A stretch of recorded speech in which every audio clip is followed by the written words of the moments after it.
लगा तो मुझे लग रहा कि फिर आप वो बड़ी एवरेजेस की तरफ 51,500 की तरफ भी जा सकते हैं। ऑब्वियसली इन सब में टाइम लगेगा, एक ही दिन में नहीं होगा ये सब कुछ। जैसा मैंने कहा कि 20 वीक एक्सपोनेंशियल मूविंग एवरेज पर हैं हम। पिछले 6 महीने का ट्रेंड है कि जब भी आप 20 वीक एक्सपोनेंशियल मूविंग एवरेज से बाउंस किए, नॉर्मली 2000 पॉइंट का बाउंस आया है बैंक निफ्टी में। क्या इस बार भी 2000 पॉइंट के बाउंस के लिए तैयार हैं हम? अगर आप उसको अप्रोच करना चाहते हैं, 49,800 आपका स्टॉप लॉस होगा इन दैट केस। जो 100 डे एक्सपोनेंशियल मूविंग एवरेज है जिसको हम रोज डिपेंड कर रहे हैं, वो एक स्टॉप लॉस होगा।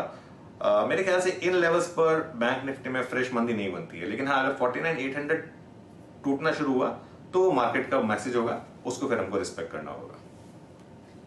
ओके, तो ये फिलहाल आपके लिए निफ्टी बैंक पर व्यू। तो निफ्टी बैंक में आज आपने क्या रणनीति अपनानी है, किन लेवल्स को वॉच करना है, वो आपके सामने सटीक तौर से हमने रख दिए हैं। लेकिन स्टॉक स्पेसिफिक एक्शन से दूर कैसे रहा जा सकता है? अनुज बताइए, बिग स्टॉक में क्या चुना है?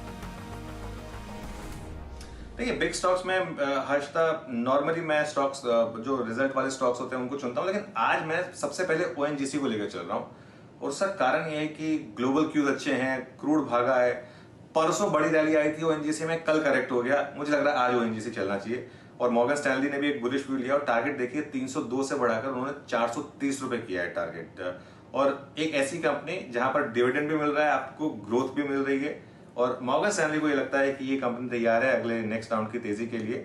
और $12 बिलियन की value creation, international asset flow, ये सब वो कह रहे हैं। तो बस एक रिस्क है कि अगर क्रूड 70 के नीचे स्लिप होगा। देखिए एक चीज आप हमेशा मान लीजिए, ओएनजीसी के लिए बेस्ट केस सिनेरियो होता है अगर क्रूड $75 पर हो, ना तो 70 के नीचे जाए, ना 80-85 के बहुत ज्यादा ऊपर जाए, 75 के आसपास हो तो बेस्ट केस सिनेरियो। तो मेरा ये मानना है कि ओएनजीसी आज एक one of the stocks of the day हो सकता है। एबीबी चल चुका है ये स्टॉक कमेंट्स के नंबर्स के बाद, लेकिन एबीबी के मार्जिन्स बहुत अच्छे थे, एक्सपेक्टेशन से आय थोड़ी कम थी, लेकिन EBITDA और EBITDA मार्जिन बहुत जबरदस्त बढ़ा है। अब लेकिन क्योंकि ये स्टॉक चल चुका है बहुत ज्यादा, तो देखते हैं और उसके बाद कॉल में क्या होता है, ये सब थोड़ा सा देखना पड़ता है एबीबी में। तो इसके लिए एबीबी को न्यूट्रल टू माइल्ड ग्रीन लेके चलते हैं हम आज के इसमें। लेकिन ये सेक्टर चल रहा है तो इसके लिए थोड़ा सेक्टोरल टेलविंड है यहाँ पर, इसके लिए थोड़ा सा ग्रीन का मन बन रहा है यहाँ पर। कॉनकोर को भी ग्रीन लेके चल रहे हैं क्योंकि कॉनकोर के भी नंबर्स अच्छे हैं। देखिए डबल डिजिट EBITDA ग्रोथ है और प्रॉफिट जो है वो करीब 6% बढ़ा है। वॉल्यूम ग्रोथ काफी अच्छी है, स्पेशली डोमेस्टिक वॉल्यूम ग्रोथ करीब 15% की है। एक्सिम ग्रोथ हालांकि थोड़ी कम हुई है 3% की, इसके लिए मैं इसको ग्रीन में लेके चल रहा हूँ। और हर्षा शायद थोड़ा आप मुझे बायस कह लीजिए या थोड़ा सा मेरा दिल का झुकाव उस तरफ है, ये कह लीजिए। लुपिन पर मेरी नजर गई फिर से एक बार, क्योंकि जेपी मॉर्गन की एक ओवरवेट रेटिंग आई, 2400 का टारगेट है, और उन्होंने एग्जैक्टली वही बात कही है जो मैं पिछले कई टाइम से कह रहा हूँ कि यहाँ तो अभी तेजी बाकी है, क्योंकि अभी काफी लेग्स ओपन हुई है यहाँ पर जेनेरिक बिजनेस में, यूएस बिजनेस में, इन सब में। इसके लिए इसको भी ग्रीन में लेकर चल रहे हैं। और आज एक फ्राइडे है तो इसके लिए 5वां ग्रीन एक स्टॉक में लेकर आया हूँ।